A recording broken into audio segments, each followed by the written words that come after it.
What up? It's 131 Chew. Coming back at you again with some more coverage. Basically, the homeboy beat Meech is solid, just like I said in one of the other videos. Like why would a guy do all that time and then get so close to the end and then tell on somebody? Like it just didn't make sense to me. You know what I'm saying? That's referring to the Cuffy situation.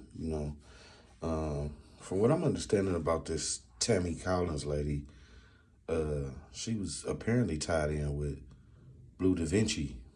Well, messing with him before, going over and doing whatever she did with Cuffy. And they said Cuffy was courting her too, you know what I'm saying? So, it's a lot to go with it, it's a lot to add up to it. Like for instance, I'm gonna start off here, it came out a few years ago, Blue Da Vinci was telling. Like I do believe it was a beef about that. Dexter said Blue snitched in a Vlad interview, where he said his lawyer told the judge, if it's anything me and my client can do to help, then, let us know. If it's anything more we can do, then let us know. You know what I'm saying? So that kind of implied that he snitched right there. J-Bo himself said Blue snitched in a Vlad interview. And, he quoted it ain't no paperwork on it, but fuck paperwork, when he said he is the paperwork. Nigga, I seen it with my own two eyes. He was locked up down there and they had him in the hole basically, but he said he had the phone down there where he could order up commissary and shit like that, saying, and the reason why they had him in the hole, it was non-disciplinary. They had him in the hole where he couldn't see the other people who were down on the case, because what they brought them down there for, from where they was already locked up at, was to see if they wanted to cooperate.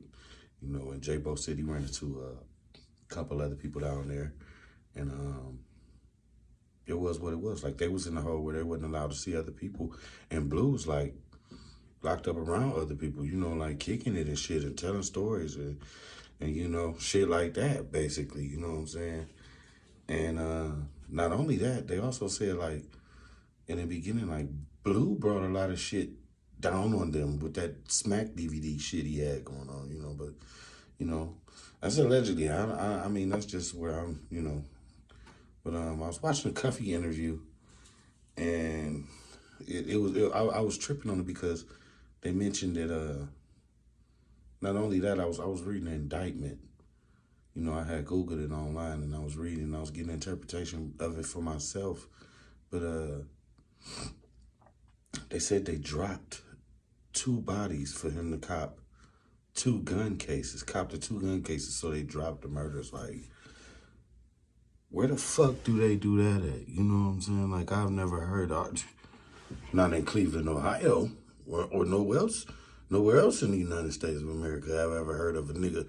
Yeah, if you cop to this Glock and this 4.5 right here and say you had them motherfuckers, we had dropped them 2 murders that you was involved in over on such and such. Where the fuck they do that at? I might have heard of them maybe dropping the rest of your case if you cop to the murder or some shit like that, but that shit ain't sound right to me. You know what I'm saying? It just didn't. And if they do offer you some shit like that, besides copping to them 2 gun cases, what else went with that? Who else did you tell on that was involved in that, or what else did you have to, volunteer? You feel me? And if Cuffy was courting that lady, and Meech sent her over there for one reason, and this is why I'm thinking they saying Meech basically snitched or whatever, is because of his affiliation with that lady. You know what I'm saying? So what I'm thinking is she was running back and forth to Meech, and Meech thinking yeah, we talking about doing a movie and this, that, and the third, and she's working with 50 on a series and shit like that. You know what I'm saying? So Meech, like I said, Meech always has been a hustler. You know what I'm saying? And if you followed what was going on with them before the series and all that type of shit, Meech was already trying to go legit into the entertainment industry, you know what I'm saying? And that's why, they really was down in Atlanta, because it was popping at that time. There was a lot of stars. If you look at the pictures, he's around a lot of those people at that time. And, so I think Meech was just, really pursuing the rest of his dream. You know what I'm saying? Like, by talking to that lady in jail, I don't think he was trying to do no street shit while he was in jail and this, that, and the third.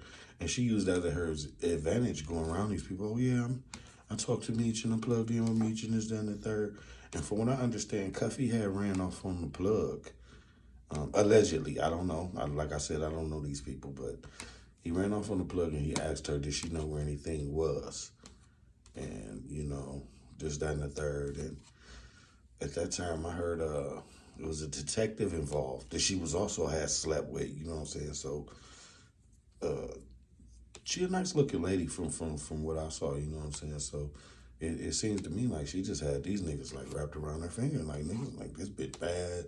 And besides whatever business they had going on, like niggas was still trying to fuck, like, you know, except for probably Meech, you know, because of course he in there and he can't fuck unless he get conjugal visit. I don't know, maybe he did fuck who, you know what I'm saying?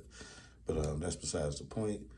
I'm thinking like she basically had these dudes wrapped, you know what I'm saying? And she's coming from her own angle, you know what I'm saying? And ain't no telling why she working, you know what I'm saying? Or who she's really working for, you feel me? Or, you know, what we need to do is take a look more into this Blue situation and really figure out her relationship with him. And then we'll go from there, you know what I'm saying? Like, it's some shit going on over there, you know what I'm saying? To the point, like, where niggas is using this rat word and this ratting shit too freely, like, without any proof, you know what I'm saying? You got to have paperwork with that shit. You know, that shit gets people killed, you feel me? And, you know, it starts a lot of shit. Like, right now you got Ralo and Young Scooter beefing, you know what I'm saying? Because allegedly it started over because Young Scooter was on the Welcome Home Big Meech flyer or whatever, which didn't happen for some apparent reason. You know, 50 insinuated that shit anyway, so that was on another video I covered. But you got Ralo and Scooter beefing right now because Ralo feels as if though you know, that rat narrative was out there about Big Meech, and they tried to put that out there about him, and Scooter wasn't supporting him. You know, he felt like Scooter wasn't supporting him while he was down in this, that, and the third, and they supposed to be homies in this, that, and the third. On another note, Scooter responded back like, what type of nigga put another nigga name in his mouth when they come down to business, this, that, and the third, you know? Like I said, that rat shit really will start some shit, you know, and people can get hurt behind that.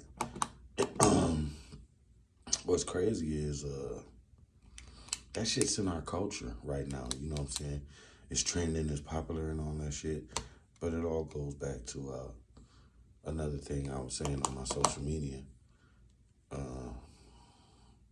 All the other cultures stick together, man. The Arabs come over here, Arabs come over here. They live together, they work together, they make sure each other get a income. They share vehicles if they got to get back and forth to the money, you know, and they grind together up until they get their own and they expand out, and then they make way for more to come. Same with the Mexicans, man.